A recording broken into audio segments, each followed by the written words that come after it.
Lo mthetho uyilwayo ngokulungisa umthetho wango-1976 ukuqinisekisa ukuba imithetho yokuthathwa komhlaba ngaphandle kwembuyekezo uhambisana nomgaqo siseko. I think we all know the history and all those frontier wars that were fought in Eastern Cape when the kings and chiefs were fighting for to hold on to the land that was taken forcefully from them.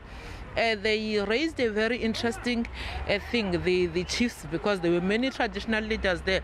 They were saying that yes, the bill is fine, but within the expropriating authorities, nothing is being said about the chiefs, and chiefs are holding land on behalf of the people in the rural communities that they are leading. Ezinye izimvo zoluntu zichasene nalo mthetho usayilwayo. Our economy is growing at a very snail pace.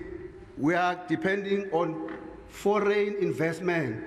If we support this bill, it is going to kill our economy. The bill that we have before us today will not change the current land reform situation in this country. Noxa abanye besithi mawuthathwe umhlaba ngaphandle kwembuyekezo. Mhlawumbi ngelaka ndawuba nelaka urhulumente makawuthathe 100% umhlaba. Awunikezele kubantu abahluphekileyo abafana nam. One, ndina 54 yenkomo zitya emangcwabeni. Ndina 75 yebhokwe zitya emangcwabeni because andinayo indawo.